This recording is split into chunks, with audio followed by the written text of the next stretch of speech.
ബാർക്കോഴ case കത്തി നിൽക്കെ UDF നേതൃയോഗം ഇന്ന് ചേരും. കെ മാണിക്കെതിരെ കേസ് രജിസ്റ്റർ ചെയ്തതാകും യോഗത്തിലെ പ്രധാന ചർച്ചാ വിഷയം. മതനയത്തിലെ മാറ്റവും യോഗം പരിഗണിക്കുന്നുണ്ട്. മന്ത്രി VK ഇബ്രാഹിം കുഞ്ഞിനെതിരെ അഴിമതി ആരോപണം ഉന്നയിച്ച KB ഗണേഷ് കുമാറിനെതിരെ നടപടി സ്വീകരിക്കുന്നതും യോഗത്തിൽ ചർച്ചയാകും. ബാർക്കോഴ കേസിൽ പ്രതി ചേർക്കപ്പെട്ട കെ മാണിയുടെ രാജി ആവശ്യപ്പെട്ട് പ്രതിപക്ഷം നിയമസഭയ്ക്കകത്തും പുറത്തും ശക്തമായ പ്രക്ഷോഭം നടത്തുന്നതിനിടയിലാണ് UDF നേതൃയോഗം ഇന്ന് ചേരുന്നത്. മാണിക്കെതിരെയുള്ള പ്രതിപക്ഷ പ്രക്ഷോഭങ്ങളെ നേരിടുന്നതാകും യോഗത്തിന്റെ പ്രധാന ചർച്ചാ വിഷയം.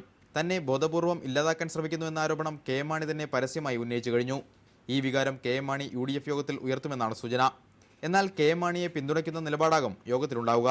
അടച്ചിട്ട 418 ബാറുകൾക്ക് ബിയർ, വൈൻ പാർലർ ലൈസൻസുകൾ അനുവദിക്കുന്നതും ടൂറിസം മേഖലയ്ക്ക് കൂടുതൽ ഇളവുകൾ അനുവദിക്കണമെന്ന നിർദ്ദേശവും യോഗം പരിഗണിക്കും.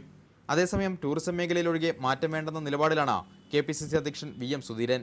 എന്നാൽ സുധീരന് മുൻ UDF യോഗങ്ങളിൽ ലഭിച്ച പിന്തുണ ഇപ്പോൾ ലഭിക്കാനിടയില്ല.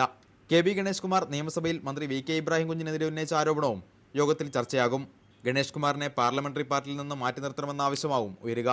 എന്നാൽ കോഴക്കേസിൽ പ്രതിരോധത്തിൽ നിൽക്കുന്ന UDF നേതൃത്വം അതിന് തുനിയാനുള്ള സാധ്യതയും കുറവാണ്.